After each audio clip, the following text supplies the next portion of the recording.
Putzen tue ich zwischen 2 und 4 Stunden am Tag. Und an einem schlechten Tag kann ich gut mal zwischen 8 und 10 Stunden putzen.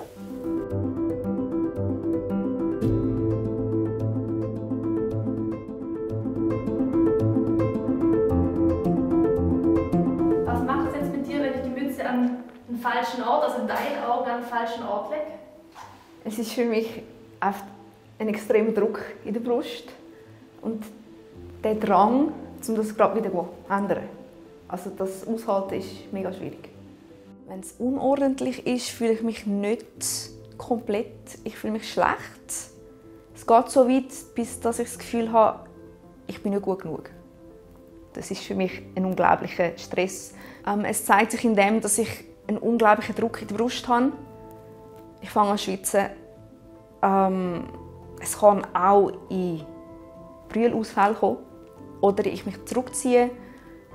Ich darf so aber auch sagen, ich habe ein Notfallmedikament, das ich dann auch einsetze. Einfach zu mir selber den Stress nehmen. Also mein Kühlschrank hat, wie so vieles in meiner Wohnung, ein System. Und zwar unten ist Früchte, wie ihr seht, und Gemüse. Die Schubladen sind meine Sachen, Energydrinks und auch etwas Alkoholisches. Dann sind die Joghurt auf einer Seite, auf der anderen Seite alles Käse. Dann hat es die Morgensachen. Und zuoberst ist ein bisschen gemischt. Aber die Pfanne gehört jetzt gerade nicht dort rein für mich. Die Pfanne dort rein sehen ist für mich jetzt schon gedanklich eine totale Erleichterung, wenn ich es aufgegessen habe und sie rausnehmen kann. Es hat alles in meiner Wohnung ein System für mich. Wenn jetzt ein Fremder in meine Wohnung hineinkommt, in meinen Kasten hineinschaut, in meinen Kühlschrank hineinschaut, muss es nicht zwingend sein, dass er merkt, die hat einen Zwang oder es muss so sein. Es ist einfach nur für mich das System, das mir ein gutes Gefühl gibt.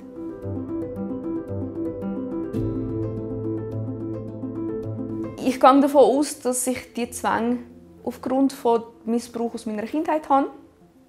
Es hat als Kind so sich gezeigt, dass ich es dann beim Essen ausgeführt habe, dass ich mich immer schön an etwas gehalten habe. Gemüse, dann Teigwaren und dann Wurst. Halt einfach nie gemischt, um die Kraft und den Halt zu finden, der sonst halt bei den Eltern wäre.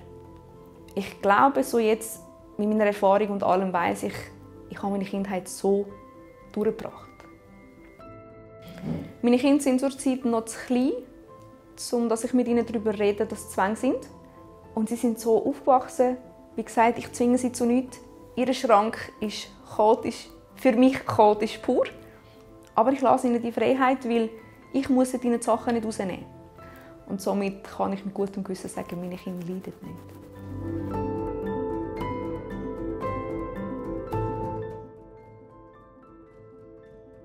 Mein Freundeskreis ist sehr klein. Ich habe 2 gute Freundinnen. Und die kennen mich, die akzeptieren mich so, wie ich bin. Wenn ich mit einer Kollegin bin, am Kuchen essen und sie oder ihr Kollege oder ihr Sohn bröselt, dann kann es auch sein, dass ich Staubsauger vorhole und staubsauge. Und dann gerade auch die ganze Wohnung staubsaugen. Durch das, dass ich alleinerziehend bin mit 2 Kindern, kann man sich vorstellen, wir haben recht viele Termine. Somit habe ich einen Familienkalender vom Coop gekauft, vor ein paar Jahren. Und es muss immer der gleiche sein. Und es hat auch schon gegeben, dass ich eine schlechte Zeit hatte und das ist mir untergegangen. Und dann bricht die Panik aus. Weil es muss der gleiche sein, es müssen die gleichen Spalten sein, es muss einfach bildlich gleich aussehen. Der Gedanke daran, dass ein Coop nicht mehr machen könnte, will ich gar nicht haben.